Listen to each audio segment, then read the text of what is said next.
I came home to a locksmith's van parked in my driveway. My stomach turned cold. The man was crouched by my door, drilling the lock. And there, standing over him, were my parents, smiling like it was their house. Hashtag, I bought the house in secret. My first real step toward freedom. For years, they controlled everything: what I studied, where I lived, who I dated. Every decision passed through them first, as if I were incapable of breathing without permission.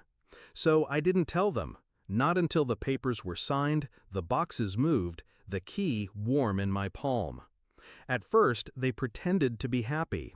My mother hugged me too tightly, her perfume choking.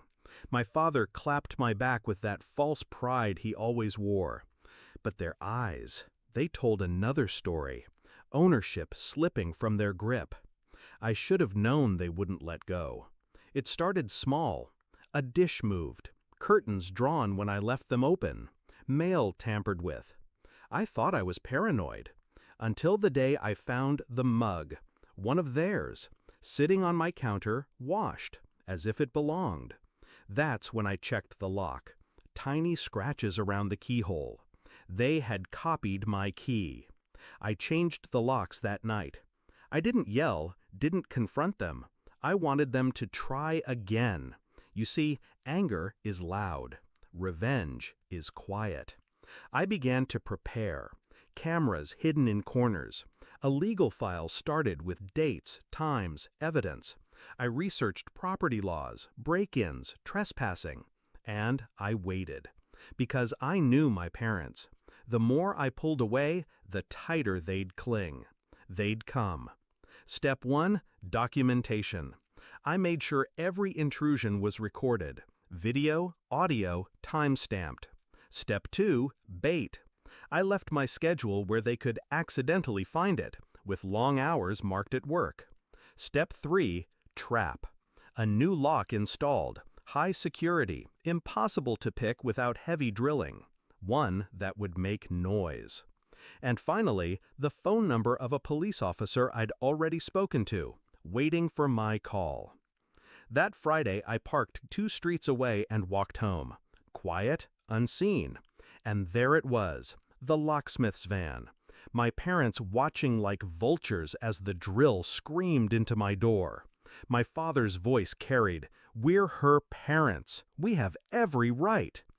Every word caught on camera. Every second, another nail in their coffin. I stepped out of the shadows, calm, steady. "Funny," I said, "because legally, you don't." They spun around, startled.